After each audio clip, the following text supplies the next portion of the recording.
Back when it first launched in 2010, Epic Mickey caught the attention of many off the back of a number of actors, or that its director was Deus Ex mastermind Warren Spector, or the meta-commentary-laden narrative that it was promising to tell, or the surprisingly darker tone that it adopted in spite of being a Disney joint, or maybe even the choice and consequence mechanics it was touting.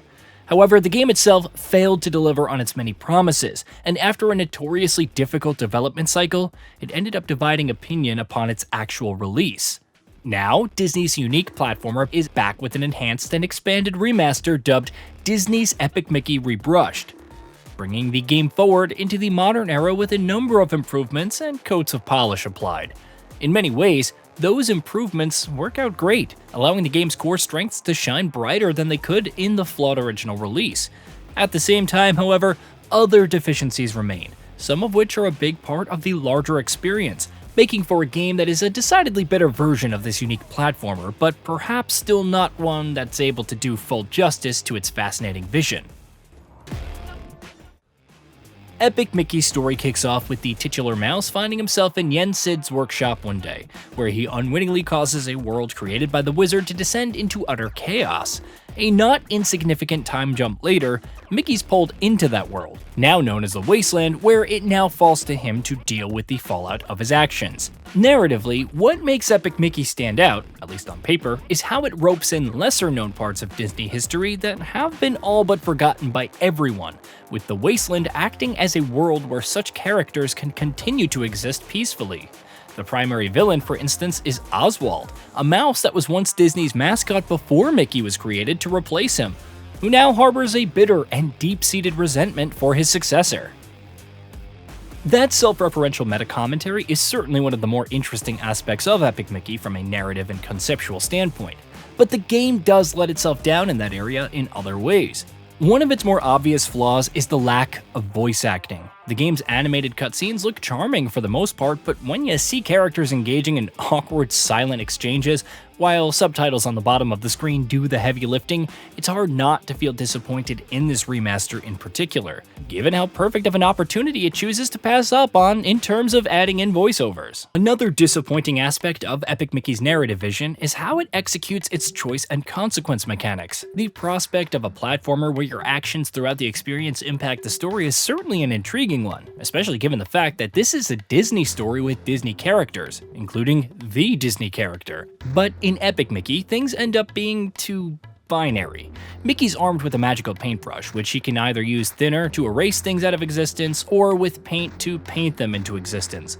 Which of the two methods you choose to employ in combat is essentially what ends up affecting the game's choice and consequence mechanics. And not only does that feel just a little too simplistic, you also rarely feel like your choices are having any actual meaningful consequences, other than on some rare, small-scale occasions.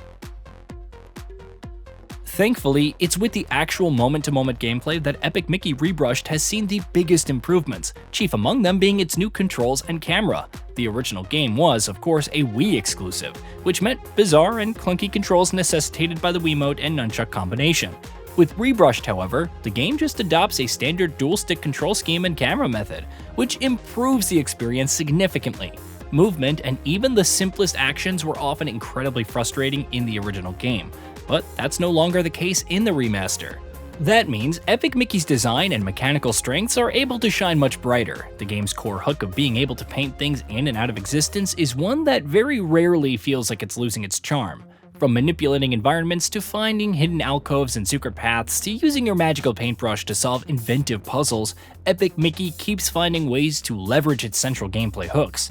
It helps, of course, that the game boasts consistently strong design, while optional content in the form of side quests, collectibles, and what have you also encourage players to explore every nook and cranny.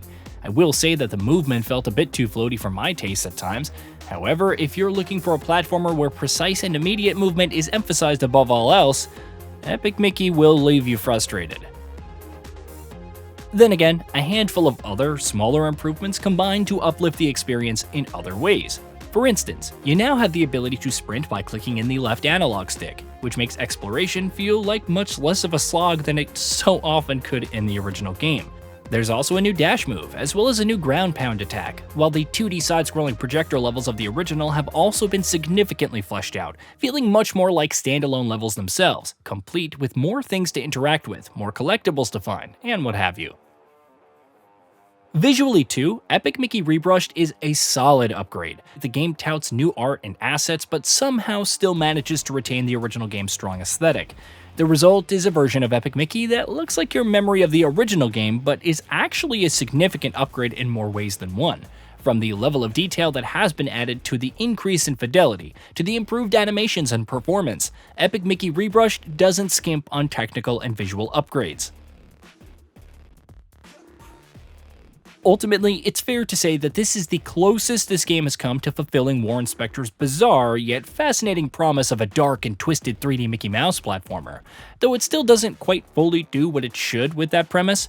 Yes, the improved controls and camera allow the game's core mechanics and design to flourish better than ever, but at the same time, issues with everything from the lax implementation of the choice and consequence mechanics to the floaty movement, among other things, do feel like they hold the game back in significant ways. Disney's Epic Mickey Rebrushed surely makes the platformer easier to recommend than ever, and undoubtedly there are things to like and appreciate here. Just don't expect a game that's going to knock your socks off, with no caveats whatsoever. Hey, did you know that we at GamingBolt upload new videos every day? Stick around, drop a like, subscribe, and hit that bell, and let us know what kind of content you'd like to see in the future with a comment below.